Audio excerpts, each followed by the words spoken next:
this video of our multi-video seller series, we shall look at what needs to happen before the closing company can pronounce the transaction to have officially closed, and also at the options available for a seller and buyer when it comes time to sign the closing documents for their sale or purchase.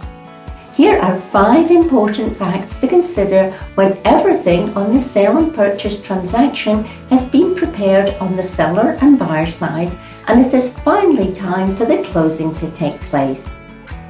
Number 1. 4 necessary closing components.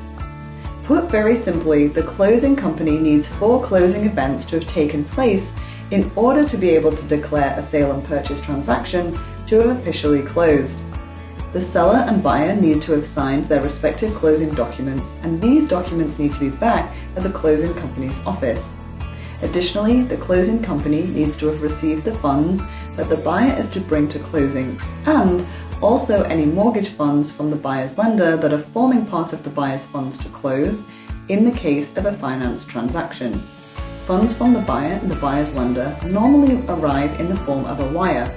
The buyer is advised by the buyer's lender in advance of the closing date as to how much money to send to the closing company. Number 2.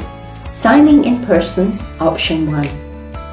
There are currently 3 options for a seller and buyer when it comes to signing their closing documents.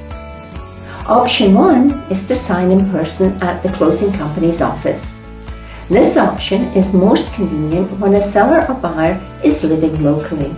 This option may also be very convenient for an out-of-state or foreign seller who has come to the US to enjoy vacationing in the home one last time and is available to sign in person.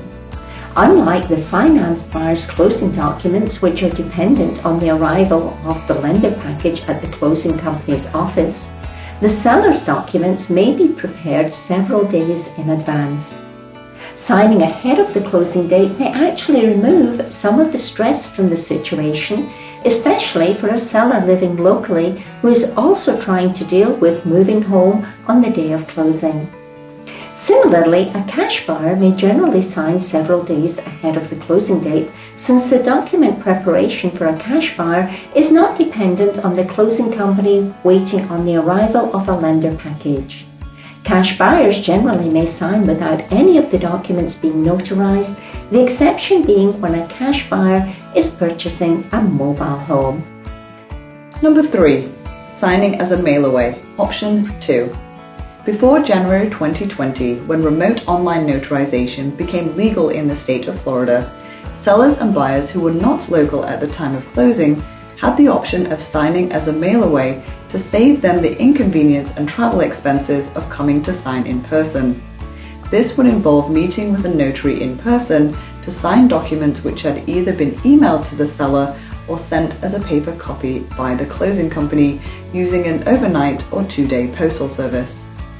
The signed documents then needed to be sent back to the closing company using again a swift postal service. This option is still used for out-of-town or even out-of-country financed buyers, as many lenders still do not approve a buyer to sign using a remote online notary. Number 4. Signing with a remote online notary, option 3. Since January the 1st, 2020, the signing of closing documents with a remote online notary, or RON, has become a convenient, inexpensive, and legally acceptable way of handling this task in the state of Florida, except in the case of finance buyers whose lender may not allow for this method of signing, as mentioned under option 2. Remote online notarization has now been legalized in all states of the US, though states do differ as to which documents are allowed to be signed in this fashion.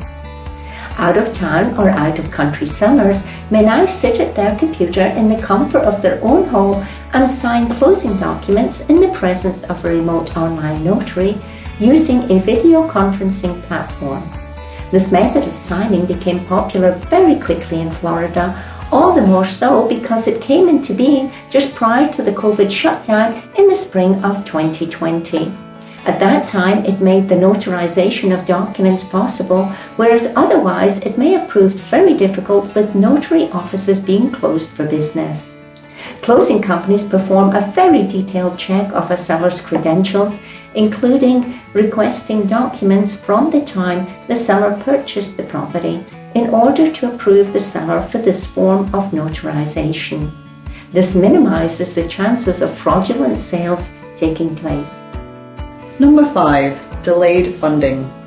In the case of a financed buyer signing as a mail-away on the day of closing, the closing company will delay funding on the transaction until such time as the closing company receives the buyer's signed documents back in their office. The settlement statement will still bear the original closing date, but the closing company will not release funds to the seller and keys will not be released to the buyer until the closing company has both parties' closing documents in hand. If the lender has the lender package with the closing company in a timely manner, then a delay in funding may be avoided by having the buyer sign his or her mail-away documents the day prior to closing.